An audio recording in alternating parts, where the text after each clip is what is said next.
Video kana irratti finniisa karaa salphaadhaan akkaataa ofirraa itti balleessuu dandeenyuun isin barsiisa. Addunyaa keenya irratti namoota jiran keessaa namoonni parsantii 85 ta'an finniisa wajjin baay'ee rakkatu. Finniisnis fuula isaanii jalaa balleessa.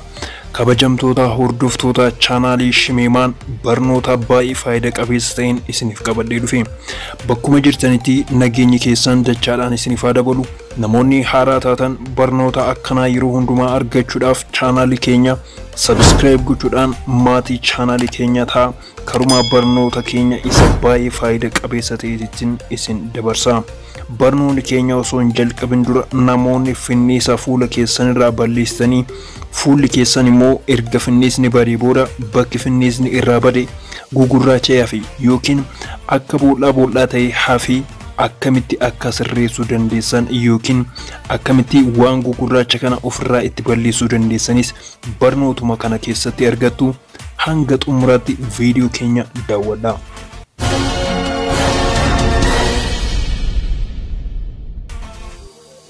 Jalqaba irratti akkamitti finniisa loomii qofa fayyadamnee balleessuu akkaataa itti dandeenyuun isin barsiisa. Loomii tokko bakka lamatti muraa. Loomii bakka lamatti murtan kana keessaa takka dhiisaatii takka qofa fudhadhaa. Ishee takkittiisan keessaa cuunfaa. Erga keessaa cuunfitanii booda cuunfaa isaa saniin bakka finniisni isinitti bahisan sirriitti daqiiqaa 5 rigaa. Daqiiqaa 5 kana maasaaj erga gootanii yookiin fuula keessan bakka finniisni isinirratti bahisan erga rigdanii booda bishaan qulqulluudhaan ofirraa dhiqadhaa. Guyyaa tokkotti gocha kana yeroo 2 irra deebi'aatii raawwadhaa. Yeroon kana dibattan ganamaa fi guyyaa irratti ta'uu qaba. Yennaa kana dibattan kara alaatti ba'uu yookiin aduu keessa deemuu hin qabdani.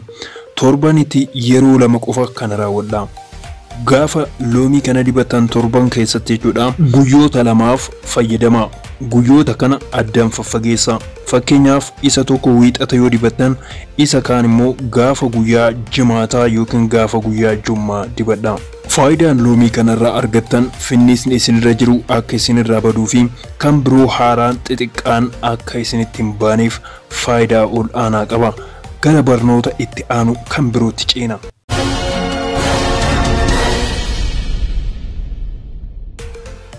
Ammas kutaa viidiyoo kanaa keessatti akkamitti finniisa ofirraa akkaataa itti balleessitaniin isin barsiisa. Kun immoo waan biraati. Kana keessatti qarafaa shaayii maankiyaa tokko akkasumas damma maankiyaa tokko walitti maktu. Damma kanaa fi qarafaa shaayii kana fuutanii fuula keessan bakka finniisni isinirratti bahisan irratti ni dibattu. Halkan tokko ofirra bulchitu. Kabajamtoota hordoftoota chaanaalii keenyaa kana kan raawwatan galgala yoo ta'u halkan guutuu akkasumatti fuula keessan irra bulchitanii ganama bishaan qulqulluudhaan ofirraa dhiqxu.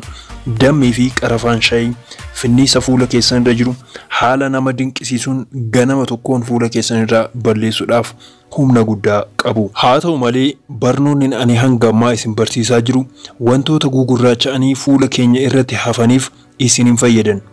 Kun direct finniisa qofa fuula keessan irraa balleessuudhaaf jechuudha.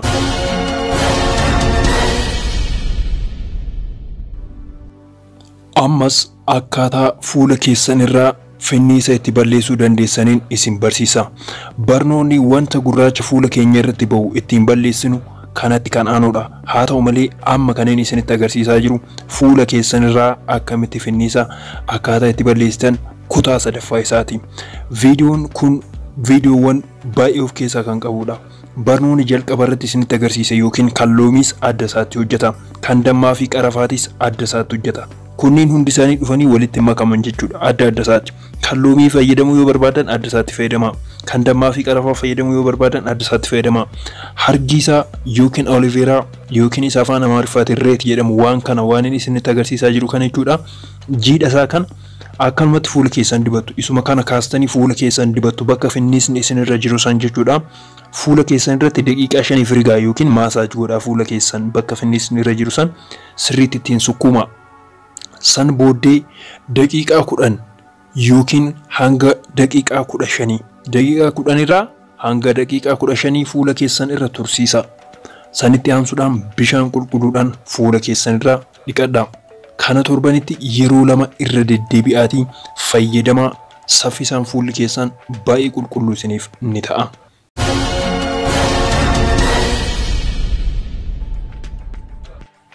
Kutaa viidiyoo kanaa keessatti fuula keenya kan finniisni nu jalaa balleesse yookiin finniisni nu jalaa balleessee erga badee booda bakki finniisni irraa bade sun gugurraacha'e akkamitti karaa uumamaatiin baay'ee qulqulluu fi fuula keenya isa finniisni irratti hin bahin yookiin qaama keenya akka duraatti deebisuu akkaataa itti dandeenyuun isin barsiisa. Jalqaba irratti irdiitu isin barbaachisa. Irdii maankiyaa tokko addatti laastikii qulqulluu keessatti kaawwadha. Ergasii bishaan ammas maankiyaa tokko itti dabala. Bishaan maankiyaa tokkoo fi irdii maankiyaa tokko isa walitti makaa. Daqiiqaa takkaaf qofa tursiisa. Daqiiqaa takkaaf walitti makaa akka wal fudhatu irdii fi bishaan. San booda isa fuudhaatii bakka fuula keessan irra gugurraacha isan irra kaa. Daqiiqaa 5 fuula keessan irratti maasaaj godhaa yookiin fuula keessan irratti sukkuumaa. Sana booda daqiiqaa 30 fuula keessan irra tursiisa. Daqiiqaa 30 booda bishaan qulqulluudhaan fuula keessan irra dhiqadhaa. Torbanitti yeroo lama irra deddeebi'aatii yaala. Dafeet fuulli keessan isiniif qulqullaa'uu jalqaba. Wanti kun yookiin zayitiin kun castor oil jedhama. Castor oil jechuun zayitii qobboo jechuudha. Supermarketii yookiin mana kosmootiksii deemtanii bitachuu ni dandeessu. Supermarketii hedduu keessatti ni argama salphumatti. Fuula keessan isa kana ni dibatu. Bakka finniisni isin irratti bahee isin irraa badee isin gugurraacha'e kana yookiin guutumaan guututti fuula keessan dibachuu ni dandeessu. Homaa rakkoo hin qabu. Waan baay'ee gaarii ta'edha jechuudha fuula keessan. Kanaan daqiiqaa 2 hanga daqiiqaa 3tiif maasaaj gootu yookiin fuula keessan ittiin sukkumtu. Sana booda sa'aatii tokkoof fuula keessan irratti osoo homaan godhin osoo hin dhiqatiin ofirra ni tursiistu. Sa'aatii tokko booda bishaan qulqulluu ta'een fuula keessan ni dhiqattu. Kana torbanitti yeroo 3 irra deebitu. Torbanitti yeroo 3 fayyadamaa. Yeroo gabaabaa keessatti fuulli keessan dafee qulqulluu isinii ta'a yookiin karaa uumamaatti isiniif deebi'a.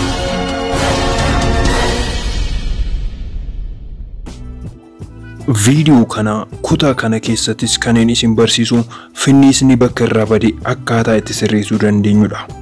Kabajamtoota hordoftoota chaanaalii keenyaa yeroo tokko naannoo keenya keessatti wantoota faayidaa ol'aanaa qaban haa ta'u malee aadaadhaanis ta'ee karaa biraatiin faayidaa isaanii kan nu hin beekne wantoota hedduutu jira. Fuula keenya kan finniisaan miidhame sirreessuudhaaf vaaziliiniin gahee ol'aanaa qaba. Haa ta'u malee vaaziliinii akkamitti akkaataa itti fayyadamnu beekuun baay'ee barbaachisaadha. Mee vaaziliinii fayyadamnee akkamitti fuula keenya fooyyessuu dandeenya yookiin karaa duraan turetti deebisuu dandeenya? Jalqaba irratti fuula keessan sirriitti dhiqadhaa. Fuula keessan erga dhiqattanii gogsitanii booda vaaziliinii fuula keessan irratti sirriitti dibadhaa yookiin vaaziliinii fuula keessanitti baay'isaatii dibadhaa. Vaaziliinichas daqiiqaa 5 fuula keessan irratti maasaaj godhaa yookiin akka fuula keessan keessa sirriitti gasseenuu danda'u yookiin akka qodaa keessan yookiin qaama keessaniin wal fudhachuu danda'utti sukkuumaa. Daqiiqaa 5 fuula keessan irratti maasaaj erga gootanii booda maasaaj gochuu dhiisaa yookiin sukkuumuu dhiisaatii sa'aatii 3 fuula keessan irra tursiisaa. Sa'aatii 3 erga fuula keessan irra tursiistanii booda fuula keessan irraa bishaan qulqulluudhaan dhiqadhaa. Ammas turtii sa'aatii 3 booda deebisaatii haaluma amma raawwataniin fuula keessan dibadhaa. Kana kan raawwatan guyyaatti yeroo 2. Torbanittis guyyoota 2f kana raawwadhaa. Fuulli keessan yeroo gabaabaa keessatti karaa uumamaatti isiniif deebi'a. Baay'ee karaa amansiisaa ta'ee fi mala salphaa ta'e kan hin ulfaanne kan naannoo keenyatti argachuu dandeenyu keessaa inni kun baay'ee mala salphaadha. Malli sadaffaan fi malli inni xumuramu isa kana. Inni kun saamunaa ilkaanii maqaan isaa Colgate jedhamudha. Saamunaa ilkaanii Colgate jedhamu qofa fayyadama. Saamunaa ilkaanii kan biroos waan jiraniif isaan biroos hin ta'in Colgate kan jedhu qofa fayyadama. Saamunaa kana quba keessan irra godhachuudhaan quba keessaniin bakka finniisni irraa badi kan gugurraacha'ee hafirra yoo gootan bakka san isinirraa ni balleessa. Akkasumas finniisarra yoo kan gootan ta'e finniisas humna balleessee akkasumas bakki sunis gurraacha'ee akka hafne humna gochuu ni qaba. Haa ta'u malee haalli itti fayyadama isaa kana fakkaata. Koolgeetii kana fuula keessan irratti erga bakka gugurraacha'e yookiin bakka finniisni irra jirurra gootanii booda halkan tokko ofirra bulchitaniit ganama san dhiqattu. Kabajamtoota hordoftoota chaanaalii kiyyaa kana kan raawwatan galgala yoo ta'u halkan tokkoof ofirra bulchitanii ganama bishaan qulqulluudhaan fuula keessanirraa ni dhiqattu. Finniisa yoo ta'e ni goga fuula keessanirraa kan badu ta'a. Namoonni hedduu isa kana yaaltanii baay'ee akka itti gammadan barnoota armaan dura isin barsiisaa ture keessatti argeen jira. Kabajamtoota hordoftoota chaanaalii kana ani kaniin isin wajjin ture Shimeedha. Shimeemaan barnoota gaarii akka argattan abdii kooti. Barnoota kutaa baay'ee of keessaa qabudha. Haalli itti fayyadama isaatis garagaraa wantoonni kunneen waan walitti makamanii miti. Adda addatti itti fayyadamtu. Baay'ee salphaadha jedheetiin abdadha. Isiniif gala jedheetiin abdadha. Gaafii yoo qabaattan koomentii jalatti barreessaa. Viidiyoo kiyya laayik gochuu hin irraanfatinaa. Namoonni haaraa taatan sabskiraayib gochuudhaan maatii chaanaalii keenya ta'a. Barnoota baay'ee gaarii ta'e isiniif qabadheetiin deebi'aa kanarraa kanaan xumurreerraa nageenya isin biraa ta'u. Baay baay.